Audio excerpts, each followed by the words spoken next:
ما شاء الله الوجه كويستاجا بشان دحيد وانا شلكاس جاري ما شاء الله وكان هدرتان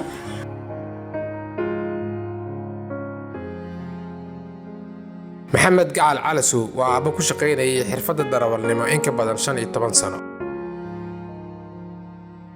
isagoo wata howl maalmeedkiisa darawalnimo ayuu galay shil gaari kaasoo sababay inuu dhabarka ka jabo maxamed waxaa la keenay isbitaalka Soomaali Suudanees isagoo aan socon karin fariisan karin xitaa aan dhaqaajin karin farihiisa lugaha maxamed iyo qoyskiisa aad bay ugu walwalsanaayeen in dalka wax looga qaban karo anigoo ah Xakiim Jilcow waxa iga dhaawacmay wiil Maxamed Gacal Calasow leeyahay wiilkaas shilow iga gala dhabarka oo ka jabay waa soo qaaday isbitaalan geey dibadda ayaad wax uga qabsan kartaa haleer qof masaakiin ah iska ahay waxaan geeyay Soomaali Suudaan محمد قعل علسو wuxuu 3 September galay qaliin looga sameeyay laf dhabarta kadib markii uu ku soo jabay shil gaari bukaankan u jeedin wuxuu ka jaban yahay laf dhabarta ama L1 vertebra sad u jeedin waxaan u sameyn rabnaa qaliin insha Allah waxaan rajaynaynaa qaliinka inaan ku guuleysan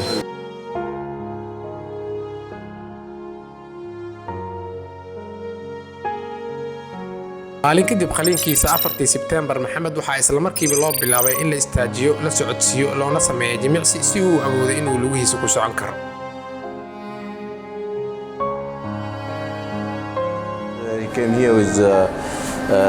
محمد قعل waxaan qaliin kaga sameeynay laf dhabarta waan ku guuleysanay waxa uu bilaabnay maanta jimicsi waxaan rajaynaynaa maalmo kadib in kaligiis socon doono kadibna noloshiisa caadiga ku soo laaban doono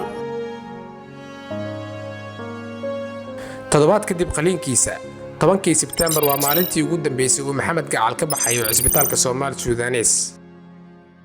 maxamed wuxuu macsalaameynaya dhakhtarkiisa wuxuu ku faraxsan yahay in isagoo lugihiisa ku socon karo uu isbitaalka ka baxo ما شاء الله waxaan joognaa isbitaalka Soomaali Suudanees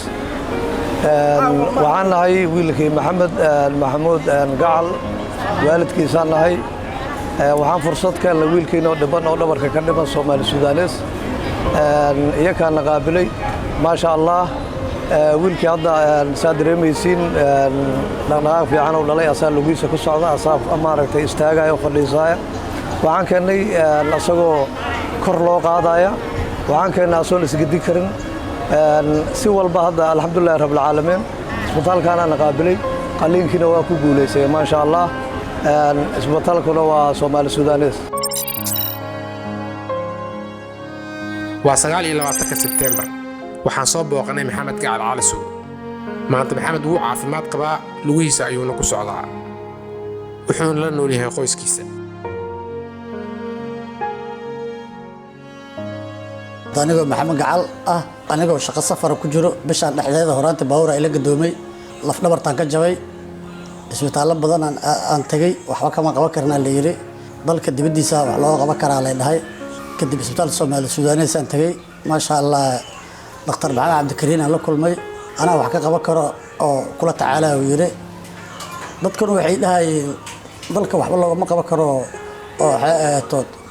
aniga oo iska danyara ahayo oo waxba haysan isbitaalka Soomaali Suudanees laf dhabarta iyo dhakhtarka lafahan la kulmay waa ka isbitaalka lagu kabay waa kana hadda ma sha Allah lugu ku istaaga bishan dhexdeed wana shilkaas gaaray ma sha Allah waa kana hadeertaan ilaahay mahadiis waa